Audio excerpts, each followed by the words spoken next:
चलिए आज हम शुरू करते हैं क्लास 10th का मैथमेटिक्स। ये एनसीईआरटी का बुक है। इसका प्रश्नावली 1.1। इसमें हम एक एक करके सभी क्वेश्चन को करेंगे। तो आइए शुरू करते हैं। इसका पहला क्वेश्चन है, निम्नलिखित संख्याओं का एचसीएफ ज्ञात करने के लिए यूक्लिड विभाजन एल्गोरिथम का प्रयोग कीजिए।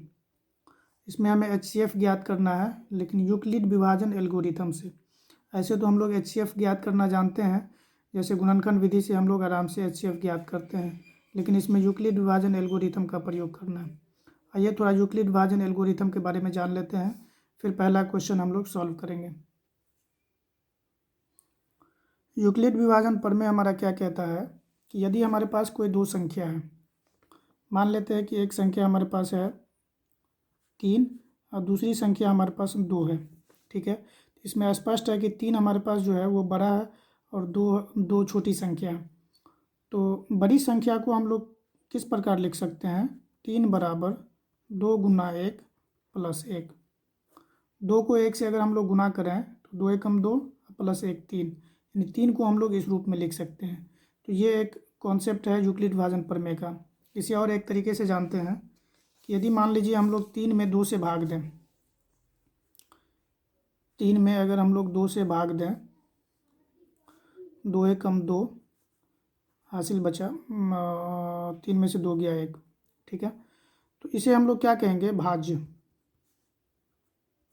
इसे हम लोग कहेंगे भाज्य, और ये हमारा क्या है? भाजक। ये हमारे पास है भागफल,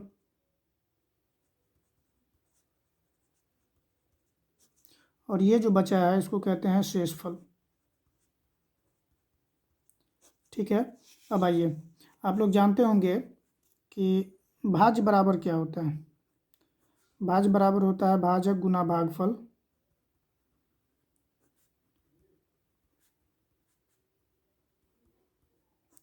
प्लस शेष, ठीक है।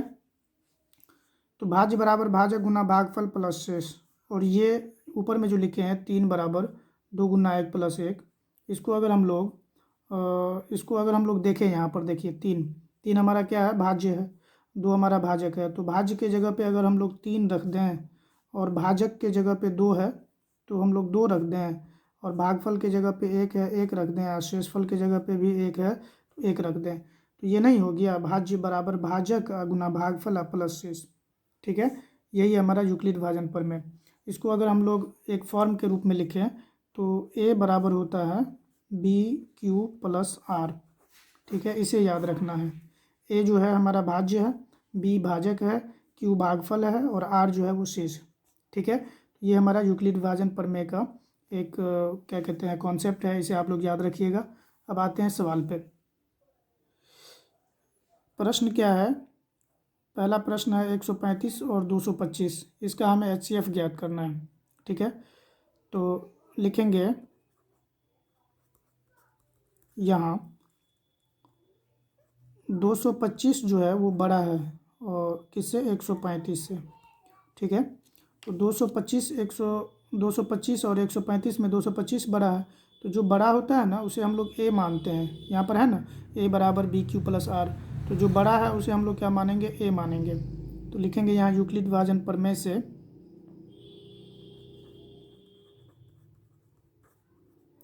यूक्लिड विभाजन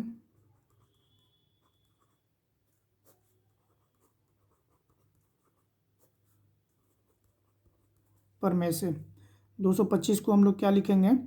यूक्लिड विभाजन प्रमेय से 225 बराबर है किसके? 135।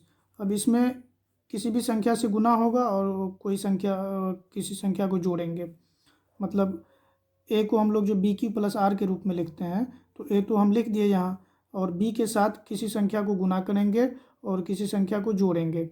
तो वो हमें कैसे प्राप्त होगा? इसके लिए हमें भाग देना पड़ेगा, ठीक है। यहाँ पर भाग दे देंगे बगल में, 225 को भाग देंगे 135 से। यहाँ देखिए जो हमारे पास ए है ना, उसको हम लोग भाग देंगे बी से। ये हमारा बी होता है, ये जो है वो बी की जगह पे है और ये ए की जगह पे है, ठीक है। तो इसको यहाँ पर हम लोग लिखते थे, ये हमारा ए है और ये हमारा बी है। तो हम लोग ए को यहाँ लिखेंगे और b को यहाँ लिखेंगे और b से भाग देंगे, ये ध्यान रखिएगा आप लोग। तो 1 बार लगेगा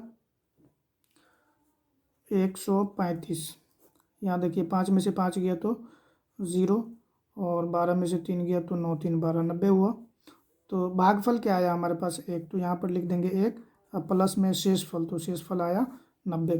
ठीक है, अब यहाँ क्या करेंगे, जो हमारे पास b था ना उसको a की जगह पे लेके आएंगे, तो हो जाएगा 135। अब बराबर में जो 90 है ना शेषफल, शेषफल को b की जगह पे लेके आएंगे, यहाँ आ जाएगा 90। फिर से वही हो गया, यानी कि फिर 135 को हम लोग 90 गुना में फिर कोई संख्या और प्लस में फिर कोई संख्या, यानी a बराबर बी क्यू प्लस आर के रूप में फिर से आ गया ये। ठीक है, तो फिर भाग देंगे, 90 से हम लोग 135 में भाग देंगे, तो 1 बार लगेगा 5 का 5 और 9 4 13 45, फिर गुना में 1 आया और प्लस में कितना आएगा 45। फिर से वही काम करेंगे, 90 को उठा के यहाँ पर लेके आएंगे और 45 हमारे पास यहाँ आ जाएगा। फिर 45 को कितना से गुना करेंगे, 2 से गुना करेंगे तो 90 हो जाएगा, प्लस शेषफल तो नहीं ना बचा, तो 0। यहाँ पर भाग दे करके देख लेते हैं,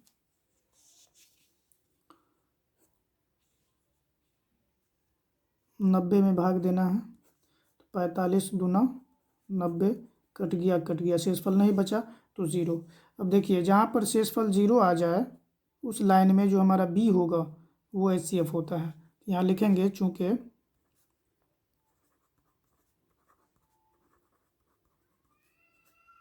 शेषफल शून्य पर जो भाजक है हमारा, b को भाजक कहते हैं ना, यहाँ देखिए b हमारा भाजक है, तो शेषफल शून्य पर भाजक जो है वो क्या है 45, अतः HCF क्या हो जाएगा, HCF 45 हो जाएगा। ठीक है, यही हमारा आंसर हो गया। अगला प्रश्न है 196 और 38220, इसका HCF ज्ञात करना है। ठीक है, HCF ज्ञात करना है। हम लोग क्या करेंगे, फिर से वही काम लिखेंगे, यहाँ 38220 जो है वो बड़ा है किससे, 196 से। ठीक है, तो यूक्लिड विभाजन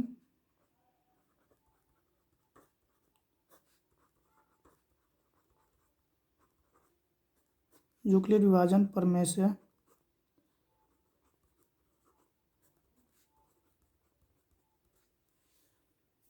यूक्लिड विभाजन प्रमेय से जो बड़ी संख्या है उसको हम लोग कैसे लिख सकते हैं, 38220 बराबर 196 गुना, किसी संख्या से गुना करेंगे और कोई जो शेषफल आएगा उसको जोड़ देंगे, तो जो आएगा वो इसके बराबर होता है, अभी आप लोग को बताया। तो यहाँ हम लोग 195 से गुना करेंगे और प्लस शेषफल 0 आ जाएगा। क्यों, क्योंकि अगर आप 38220 में 196 से जो भाग दीजिएगा, ठीक है, तो डायरेक्ट 195 आएगा और शेषफल 0 आ जाएगा। ठीक है, एक बार बता देते हैं आप लोग को, 38220 इसमें भाग देंगे 195 से, सॉरी 196 से भाग देंगे, तो यहाँ 195 बार में 38220 ही आएगा, तो ये सब कट गया। अब गुना करके देख लीजिएगा, इतना ही आएगा। तो जब शेषफल 0 आ जाता है जहाँ पर, उसका जो b होता है वो हमारा आंसर होता है। तो यहाँ लिखेंगे चूँकि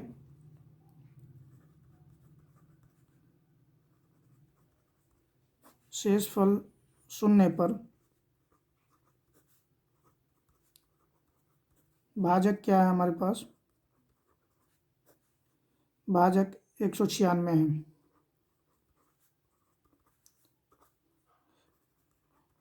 अतः HCF जो है वो किसका, HCF 196 और 3820 का, 196 और 38220 का।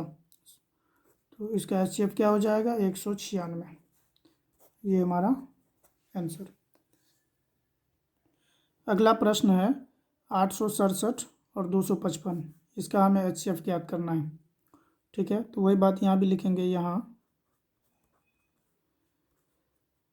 867 बड़ा है, 867 बड़ा है 255 से। ठीक है, तो यूक्लिड विभाजन एल्गोरिथम से या प्रमेय से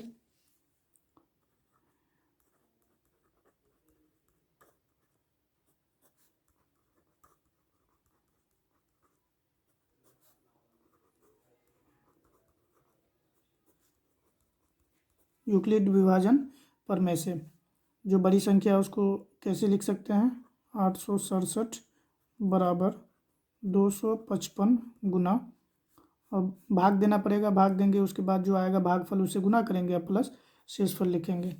भाग दे के देखते हैं, 867 भाग देंगे 255 से।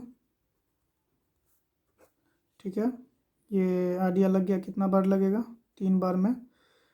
तो 5 दिया 15 का 5 हासिल 1, और 3 पंचे 15 और 1 16 का 6 हासिल 1, 3 दूना 6 1 7, 7 में से 5 गया 2, 6 में से 6 गया 0, 8 में से 7 गया 1। देखिए तो भागफल क्या आया हमारे पास 3, और प्लस शेषफल क्या आया 102, 102। ठीक है, तो अब क्या करते हैं, इसको b को उठा के लेके आते हैं एक ही जगह पे, तो 255 बराबर 102, b जो है सॉरी r जो है हमारे पास उसको लेके आते हैं b की जगह पे, तो 102। फिर से वही काम करेंगे, 255 में 102 से भाग देंगे, 255 हो जाएगा यहाँ। ठीक है, तो 255 में अगर 102 से भाग देते हैं तो ये 2 बार लगेगा, 2 दूना 4, 2 0 0, 2 एकम 2, 5 में से 4 गया 1, 5 का 5, ये कट गया 51। तो यहाँ लिखेंगे 2, अब प्लस शेषफल है हमारे पास 51, तो यहाँ पर हो जाएगा 51। ठीक है, अब 102 यहाँ पर लेकर के आएंगे, बराबर हो जाएगा 51। अब 51 को किससे गुना करेंगे, अगर 2 से गुना कर दें तो 51 का 2 से गुना करेंगे 102 हो जाएगा, इसका मतलब शेषफल 0 आ गया। यहाँ देख लीजिए 102, 51 दूना 102 कट गया। ठीक है, तो शेषफल हमारे पास क्या आया 0, और भागफल आया 2। तो जिस लाइन में शेषफल हमारा 0 आ जाए उस लाइन का जो b होता है हमारे पास भाजक, वो हमारा क्या होता है HCF होता है। यहाँ पर लिखेंगे चूँकि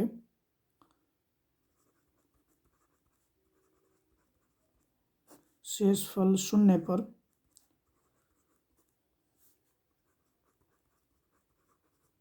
भाजक क्या है 51, 51 है, अतः हमारा HCF जो हो जाएगा, किसका HCF 867 व 255 का।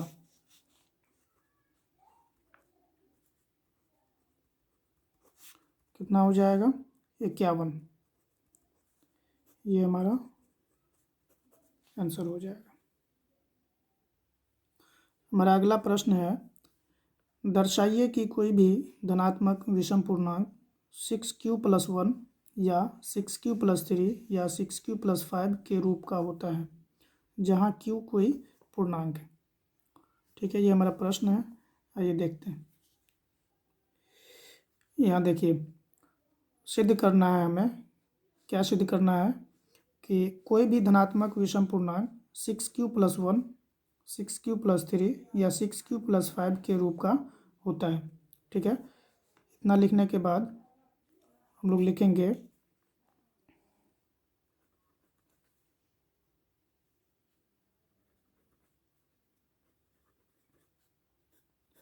माना कि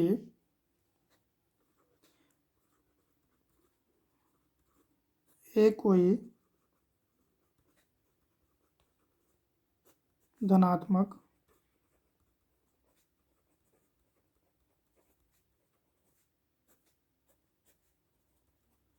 पूर्णांक है। ठीक है, हम ए कोई धनात्मक विषम पूर्णांक मान लेते हैं, जिसे 6 से भाग देने पर, अभी आपको आइडिया लग जाएगा कि 6 से क्यों भाग देते हैं।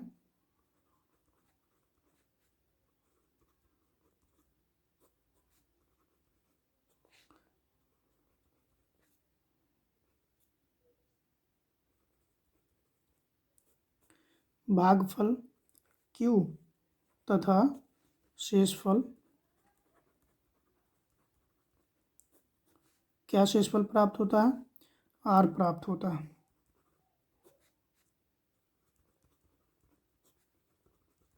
ठीक है, ये हम लोग एज्यूम कर लेंगे, मान लेंगे कि माना कि ए कोई धनात्मक विषम पूर्णांक है, क्योंकि हमें सिद्ध करने के लिए विषम पूर्णांक कह रहा है ना, कि धनात्मक विषम पूर्णांक, कोई भी धनात्मक विषम पूर्णांक इस रूप का होता है 6q+1, 6q+3, 6q+5। तो इसमें देखिए कि हम लोग ए बराबर बी क्यू प्लस आर को कैसे लिखते हैं। अगर ए बराबर बी क्यू प्लस आर के रूप का है ना, ये ए बराबर बी क्यू प्लस आर, तो बी की जगह पे क्या आ रहा है, 6 आ रहा है। यहाँ भी बी की जगह पे 6, यहाँ भी बी की जगह पे 6, तो इसीलिए हम लोग, और चूँकि बी से भाग देते हैं तो इसलिए यहाँ पर हम लोग लिखे हैं 6 से भाग देने पर। ठीक है ना, यहाँ अगर 3 रहता तो 3 से भाग देते, यहाँ अगर 4 रहता तो 4 से भाग देते। ठीक है, तो हम लोग मान लेंगे कि माना कि एक कोई धनात्मक विषम पूर्णांक है, जिसे 6 से भाग देने पर भागफल q और शेषफल r प्राप्त होता है। ठीक है, अब आइए हम लिखेंगे कि हम जानते हैं कि, क्या हम जानते हैं,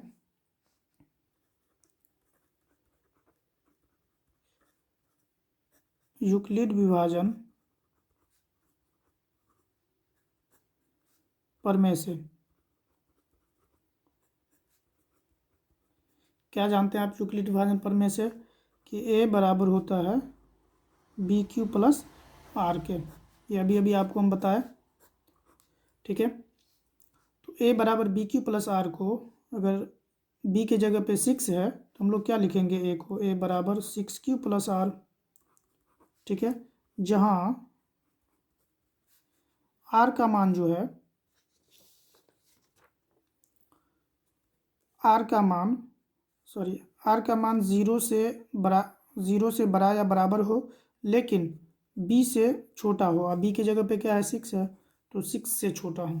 ठीक है, आर का मान 0 से बड़ा हो या 0 के बराबर हो, लेकिन 6 से छोटा हो, तो यहाँ से आर का मान क्या हो जाएगा, आर बराबर 0 भी हो सकता है, 1 भी हो सकता है, 2 भी, 3 भी, 4 भी और 5 भी। 6 नहीं होगा क्योंकि 6 से छोटा लेना है, और 0 से बड़ा, 0 के बराबर और 0 से बड़ा, कहाँ तक, 6 तक, तो 6 से छोटा, तो आर का मान इतना आ गया। तो आर का मान हम लोग क्या करेंगे, इसमें बारी बारी से रखेंगे।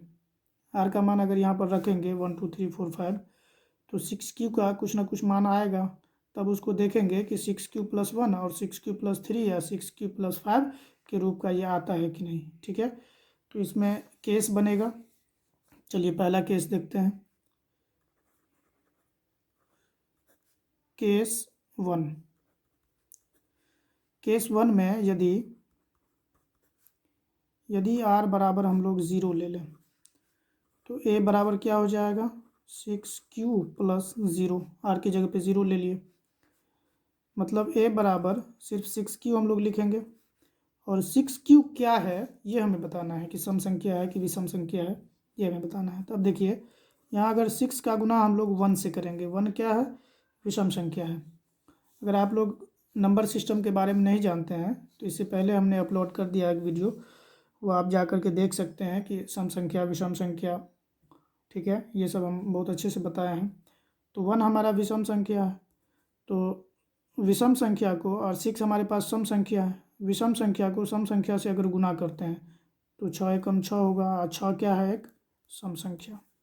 6 को अगर हम लोग 2 से गुना करें, ये भी सम ये भी सम, तो 6 दूना कितना होगा, 12, हम 12 क्या है, एक सम संख्या है। ठीक है, तो चाहे हम विषम से गुना करें या सम से गुना करें, हमें क्या प्राप्त हो रहा है, सम प्राप्त हो रहा है। मतलब ये हुआ कि q के जगह पे अगर हम लोग कोई भी संख्या ले लें तो हमें सम संख्या ही प्राप्त होगा। तो ए हमारा क्या निकला, यहाँ से सम संख्या निकला। ठीक है, तो 0 रखने पे सम संख्या आता है, और हमें तो कह रहा है कि ज़ीरो ज़ीरो की तो बात नहीं हुई है, हमें कह रहा है कि 6q+1, 6q+3 और 6q+5 रखना है। तो हम तो ज़ीरो रख करके चेक किए हैं, तो ये सम संख्या आ गया। अब 1 रख करके चेक करते हैं। ठीक है, तो अगला केस बनेगा केस 2। ठीक है, केस 2 में r का मान हम लोग 1 रखेंगे, तो a बराबर क्या हो जाएगा 6q+1। देखिए 6q तो पहले ही हम साबित कर चुके हैं कि सम संख्या है, तो ये हमारा सम संख्या हो गया। अब +1 देखने ही से पता चलता है कि हमारा क्या है, विषम संख्या है। तो सम संख्या में विषम संख्या जोड़ेंगे तो क्या होगा, सवाल ये है। तो अब यहाँ इसका एग्जाम्पल देखते हैं कि सम संख्या हमारे पास, मान लीजिए कोई भी सम संख्या है 6 है, इसमें अगर हम लोग 1 जोड़ते हैं तो 6 क्या प्राप्त होगा, 7। और 7 क्या है, विषम संख्या है। इसका मतलब सम प्लस विषम बराबर क्या हो जाएगा, विषम। तो एक पार्ट हमारा क्या हुआ, प्रूव्ड हो गया। आर का मान यदि 1 रखे तो 6q+1 के रूप का हमारा क्या है, विषम संख्या है। ये हमारा प्रूव्ड हो गया। अगला हम लोग देखते हैं केस 3। केस 3 में आर बराबर हम लोग लेंगे 1 ले लिए हैं, 2 लेंगे, तो ए बराबर क्या हो जाएगा 6q+2। 6q हमारे पास क्या है, सम संख्या है, और 2 क्या है, ये भी सम संख्या है। तो सम संख्या में यदि हम लोग सम संख्या जोड़ते हैं तो हमेशा सम संख्या ही प्राप्त होता है। कैसे, अभी देखिए 6 में अगर हम लोग 2 जोड़ेंगे तो 6 2 8 हो जाएगा, क्या है, एक सम संख्या है। 6 में अगर हम लोग 4 जोड़ेंगे तो 6 6 4 10 हो जाएगा, 10 भी हमारे पास एक सम संख्या है। मतलब सम संख्या जोड़ने पे, दो सम संख्या हो तो दोनों को जोड़ने पे सम संख्या ही प्राप्त होगा हमेशा, विषम नहीं प्राप्त हो सकता है। तो इसका मतलब क्या हो गया, ये सम संख्या, अभी बताया ना आपको, ये सम संख्या हो गया। केस 4 देखते हैं, ये वाला 4 लिख देते हैं। केस 4 में r बराबर हम लोग लेंगे कितना, 2 ले लिए हैं ना, अब 3 लेंगे, तो a बराबर हो जाएगा 6q और प्लस में 3। 6q हमारा जो है वो सम संख्या है, अब 3 हमारे पास क्या है, विषम संख्या है। तो सम संख्या में विषम संख्या जोड़ेंगे तो क्या प्राप्त होगा, विषम संख्या। अभी आपको बताया ऊपर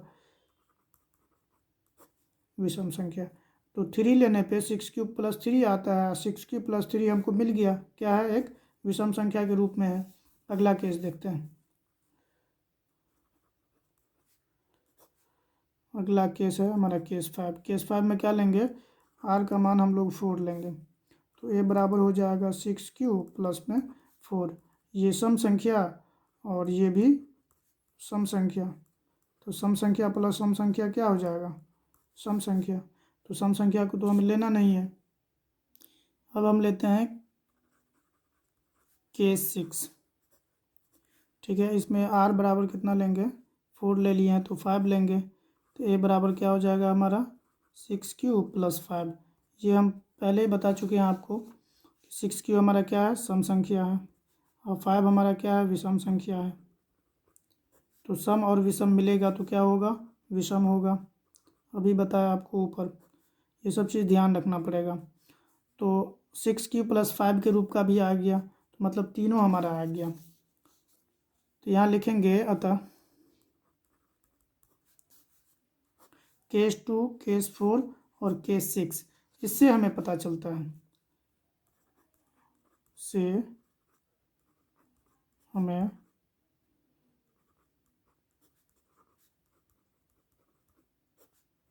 पता चलता है कि कोई भी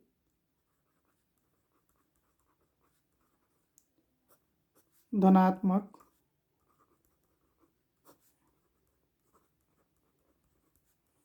विषम पूर्णांक 6q+1, 6q+3 तथा 6q+5 के रूप का होता है। ठीक है, ये हमारा हो गया प्रूफ। चलिए वीडियो को यहीं समाप्त करते हैं। अगर ये आपको पसंद आया हो तो चैनल को सब्सक्राइब कर लीजिएगा और वीडियो को लाइक ज़रूर कीजिएगा। इससे आगे हम लोग जो भी प्रश्न है उसको अगले वीडियो में सॉल्व करेंगे। धन्यवाद।